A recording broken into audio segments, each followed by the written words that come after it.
The representative from Florida is now recognized for 5 minutes in support of his amendment.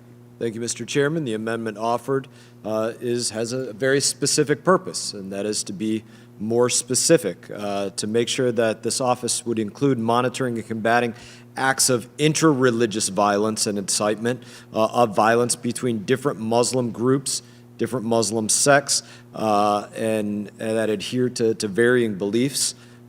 Throughout this debate thus far, there have been conversations and statements made already about the very sad fact that a vast majority of Muslims who are attacked because of who they are and what they believe, and attacked for that by other Muslims. And it specifies this.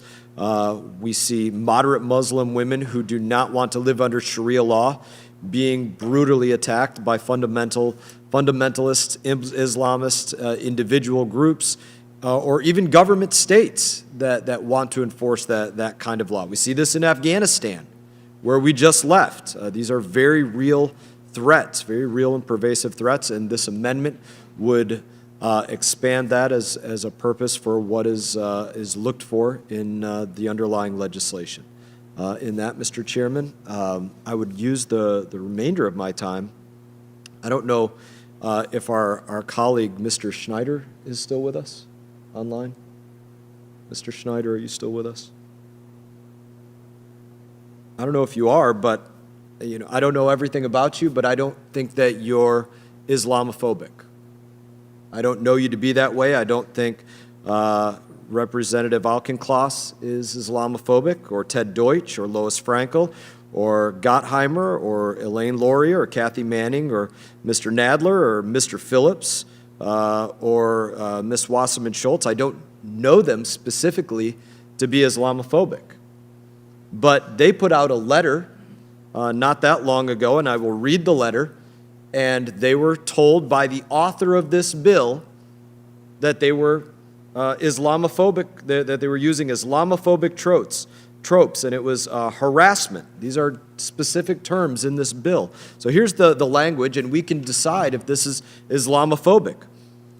Equating the United States and Israel to Hamas and the Taliban is as offensive as it is misguided, ignoring the differences between democracies governed by the rule of law and contemptible organizations that engage in terrorism at best discredits one's intended argument and at worst reflects deep-seated prejudice.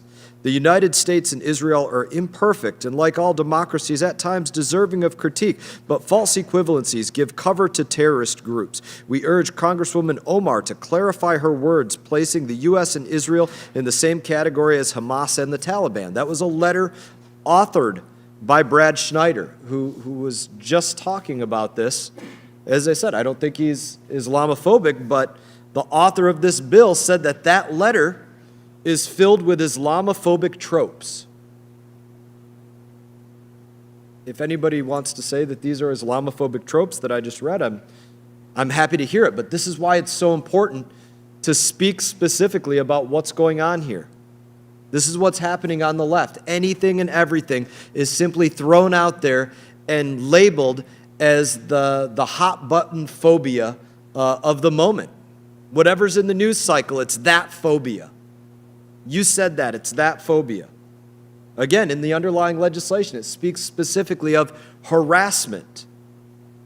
Was anything about that letter harassment for Ms. Omar? I'm happy to yield to the authors of this letter, or who I know some are on this committee. And I'm happy to yield to the author of this bill. Mr. Chairman, is the author of the bill still with us? Do you know? Is she online? I don't think we're going to get a defense on this, and I don't think we're going to hear from the author of this bill. Unfortunately, I think it would be important for her to speak up and, speak specifically about her words and how she defines Islamophobia. Perhaps Ms. Jacobs, how she defines the Islamophobic amendments that were offered here that my colleague mentioned already. This is what's so dangerous about it, and in that, I yield back.